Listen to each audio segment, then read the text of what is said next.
Welcome to my channel. और आज मैं एक्सप्लेन करूंगी समर घोस्ट, जो कि एक मूवी है। समर घोस्ट के बारे में इस स्टोरी में एक लड़की आयुई होती है और दो लड़के रियो और तमोया होते हैं। ये तीनों ऑनलाइन फ्रेंड्स बनते हैं। सबसे पहले सीन में हमें दिखाया जाता है कि ये तीनों खड़े हुए फुलझड़ियाँ जला रहे होते हैं। आयुई कहती है कि काफ़ी अर्सा हो गया हमें एक साथ मिले हुए। तमोया कहता है हाँ माफ़ करना, हम ये जल्दी नहीं कर सके। रियो कहता है मुझे खुशी हुई है हम एक दूसरे को देख सके। तमोया कहता है तो समर दोबारा आ गई, एक साल आया और गुजर गया। फिर तमोया अयाने का नाम लेता है, जो कि एक समर घोस्ट होती है। फिर हमें एक साल पहले दिखाया जाता है, जहाँ ये तीनों एक कैफ़े में पहली दफ़ा मिलते हैं। तमोया आयुई से पूछता है क्या तुम ही आयुई हो। फिर वो अपना नाम बताती है। रियो आता है और अपना इंट्रो देता है। तमोया कहता है हम आज सब इसलिए यहाँ हैं क्योंकि हमने घोस्ट को ढूंढना है। तमोया कहते हैं यहाँ एक लड़की समर घोस्ट है जिसने सुसाइड की थी। इसके लंबे बाल और काले कपड़े हैं। जैपनीज कल्चर के मुताबिक अगर हम फायरवर्क्स करते हैं, फुलझड़ियाँ जलाते हैं, तो जो आत्मा होती है, घोस्ट होती है, उन्हें सुकून मिलता है और हम उन्हें देख भी सकते हैं। ये तीनों घोस्ट ढूंढने के लिए निकलते हैं।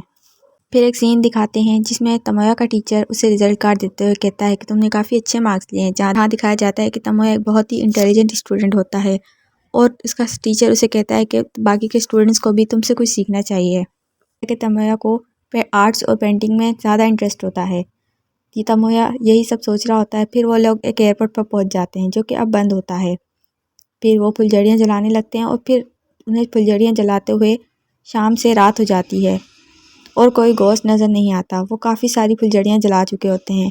फिर एक आखिरी रियो जलाता है और कहता है मुझे तुम लोगों से मिलकर अच्छा लगा। इतनी देर में कोई चीज़ इनकी तरफ लैंड करती है। रियो और आयुई शॉक्ड हो जाते हैं और कहते हैं ये क्या था। फिर एक लड़की खड़ी हुई होती है। तमोया इससे पूछता है तुम समर घोस्ट हो। वो कहती है हाँ। वो कहती है कि तुम्हें एक मरे हुए इंसान से आखिर क्या चाहिए। यह सब देख के आयुई भी शॉक्ड होती है। फिर हमें आयुई की स्टोरी दिखाई जाती है, जहाँ स्कूल में उसे बुली किया जाता है। वो घर आकर रोती है और उसने एक दफ़ा सुसाइड करने की भी कोशिश की थी, पर उसे रोक लेते हैं। फिर प्रेजेंट में दिखाया जाता है, जहाँ वो आयुई घोस्ट से कहती है क्या तुम्हें स्कूल में बुली करते हैं, इससे तुम मरना चाहती हो। समर घोस्ट इससे कहती है कि मुझे बस वही लोग देख सकते हैं जिनके मौत करीब हो। आयुई सोचती है क्या रियो और तमोया भी मौत के करीब हैं, क्योंकि वो इसे देख सकते हैं। तमोया इस घोस्ट से पूछता है कि मौत के बाद की ज़िंदगी कैसी होती है। वो कहती है इसका जवाब तुम्हें मौत के बाद ही मिल सकता है। फिर वो घोस्ट अपना नाम बताती है, अयाने होता है, और फिर वो चली जाती है। इसके जाने के बाद रियो कहता है क्या घोस्ट सच में एग्जिस्ट करते हैं।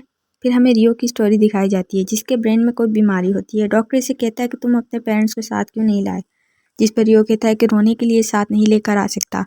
फिर वो अपने भाई से मिलता है, जो बास्केटबॉल खेल रहा होता है। इसे बताता है कि इसके पास ज़्यादा टाइम नहीं है, वो जल्द ही मरने वाला है, कुछ महीनों बाद। फिर कहता है शायद मैं चेरी ब्लॉसम दोबारा नहीं देख सकूँगा। फिर ये सुनकर इसका भाई शॉक हो जाता है, जिस पर रियो कहता है कि मैं मजाक कर रहा था।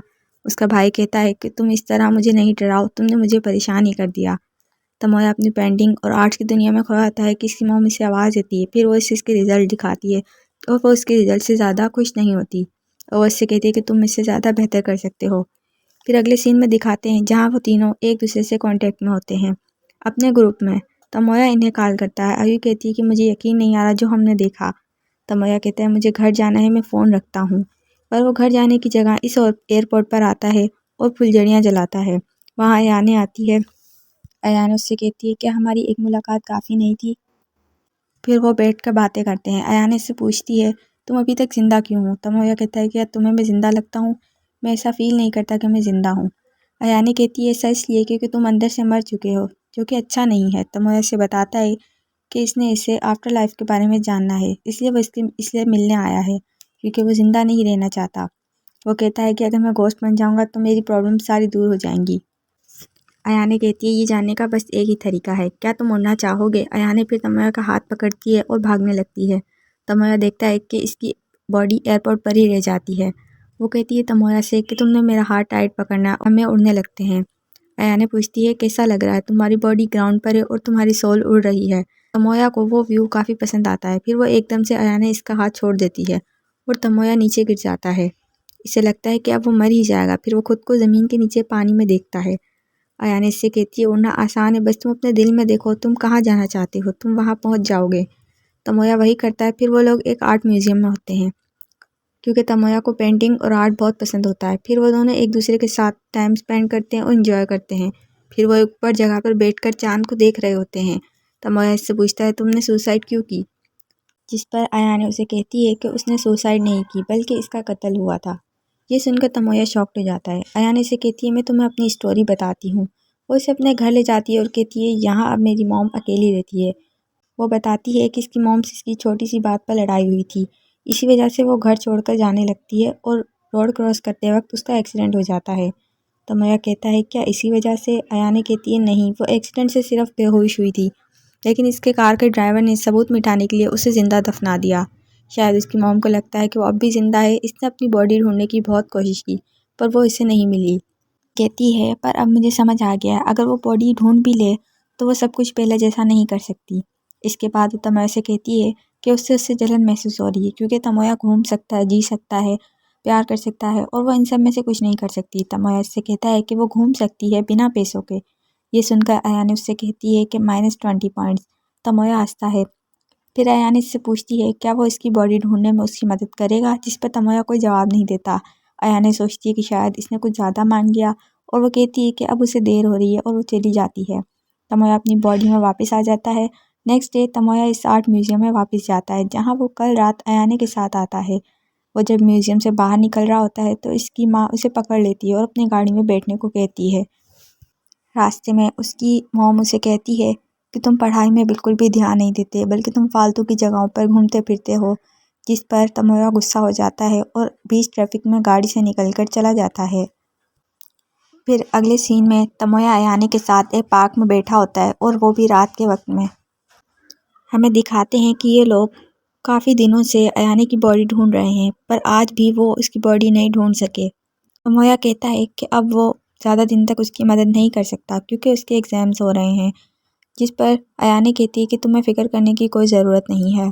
जिस पर तमोया कहता है कि नहीं, वो इसकी मदद ज़रूर करेगा। अयाने उससे कहती है कि तुम अपने अंदर चीज़ें दबा के रखते हो और कहती है कि लड़कियों को ऐसे लड़के बिल्कुल भी पसंद नहीं आते और कहती है -2 मिलियन पॉइंट्स। अगले दिन तमोया अपने दोस्तों के साथ कैफ़े में होता है और वो उन्हें इस प्रॉब्लम के बारे में बताता है और उसे बताता है कि उससे अयाने की बॉडी ढूंढने में उनकी मदद चाहिए। जिस पर रियो कहता है कि मैं तो इन सब में बिल्कुल नहीं हूँ और वो वहाँ से जाने लगता है। जिस पर तमोया और रियो के आपस में बहस हो जाती है और वो उसे कुछ ऐसी बातें कहता है जिससे रियो नाराज़ हो जाता है और चला जाता है। आयुई रियो के पीछे जाती है उसे समझाने के लिए और तमोया अयाने से मिलने के लिए एयरपोर्ट पर चला जाता है। वहाँ पर अयाने उससे कहती है कि वो आज इससे मिलने क्यों आया है।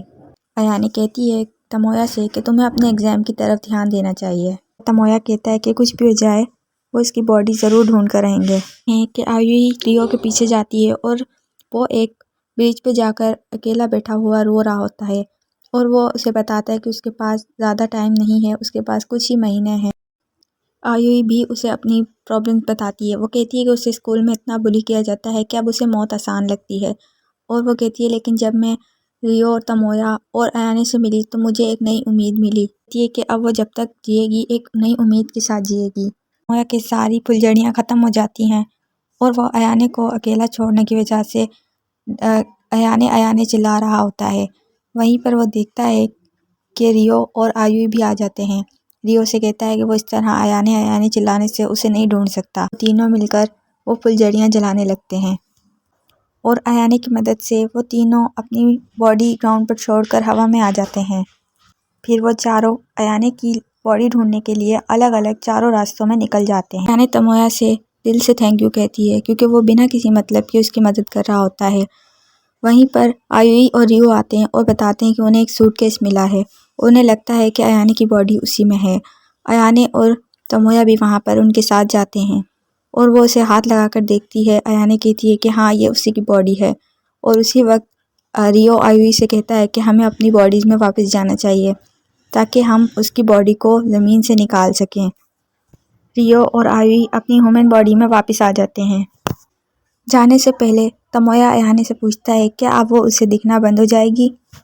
अयाने कहती है हाँ। अयाने कहती है कि वो चाहती है कि तमोया हर चीज़ में ज़िंदगी का सामना करे, हर मुश्किलात का। वो कहती है कि तुमने इतने करीब से मौत को देखा है कि अब तुम्हें मौत आसान लगे। अयानी कहती है कि मौत इतनी आसान नहीं है जितना हम इंसानों को लगती है। अयानी कहती है तमोया से कि मौत उसके लिए उसका कल है और तमोया के लिए उसका फ्यूचर। वो इसे अपना आज नहीं बनने दे और ज़िंदगी से हार नहीं माने। इसके बाद तमोया अपनी बॉडी में वापस आ जाता है। वो और उसके दोस्त अयानी की बॉडी की तरफ भागते हैं। भागते भागते बीच रास्ते में रियो की तबीयत भागने से ख़राब हो जाती है और वो कहता है कि आयोई और तमोया आगे बढ़े और अयानी को ज़्यादा वेट नहीं करवाओ। फिर वहाँ पर उनका लगाया हुआ मार्क उन्हें नज़र आता है जो कि दरवाजे के उस साइड होता है। तमोया उसे जंप करके पार करता है और उसे जाकर खोदने लगता है। जैसे ही उसे सूटकेस नज़र आता है वो उसे टच करता है और वो एक रिलेशन में चला जाता है।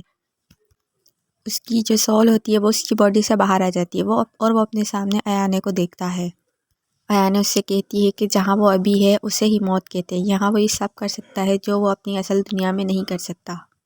वो उससे कहती है कि उसे जीने की कोई ज़रूरत नहीं, वो चाहे तो हमेशा यहाँ उसके साथ रह सकता है। पर जल्द ही तमोया समझ जाता है कि ये अयाने नहीं है और ये उसके अंदर की वो ख्वाहिश है जो उसे मौत के लिए उकसा रही है। तमोया कहता है कि कुछ भी हो जाए वो अपनी ज़िंदगी से हार नहीं मानेगा और डट कर हर मुश्किलात का मुकाबला करेगा। ये कहकर वो भागता हुआ अपनी ह्यूमन बॉडी की तरफ वापस आ जाता है। फिर वो जैसे ही सूटकेस खोलता है और उसकी अयाने की बॉडी जो उसकी रूह होती है वो उसे तमोया को गले लगा लेती है आखिरी दफ़ा। फिर दिखाते हैं कि अयाने के घर का बेल बजता है तो जैसे ही वो दरवाज़ा खोलती है तो उसके दरवाजे पर अयाने का लॉकेट उसे मिलता है। वो समझ जाती है कि अब उसकी बेटी इस दुनिया में नहीं है। उसके बाद तमोया, आयुई और रियो अपनी अपनी ज़िंदगी में वापस लौट जाते हैं। फिर मौसम बदलते रहते हैं और इस तरह पूरा एक साल गुजर जाता है। और ये आज जो हमें सीन दिखाया जाता है उस एक साल के बाद वो लोग उसी एयरपोर्ट के ऊपर खड़े होते हैं और फुलझड़ियाँ जला रहे होते हैं। और ये वही मोमेंट होता है जो हमें फर्स्ट सीन में दिखाया गया था। रियो तमोया और आयुई से पूछता है कि उनकी ज़िंदगी कैसी चल रही है। तमोया कहता है कि उसकी ज़िंदगी वैसी की वैसी है पर वो अब उनसे भागने के बजाय उनका मुकाबला करता है।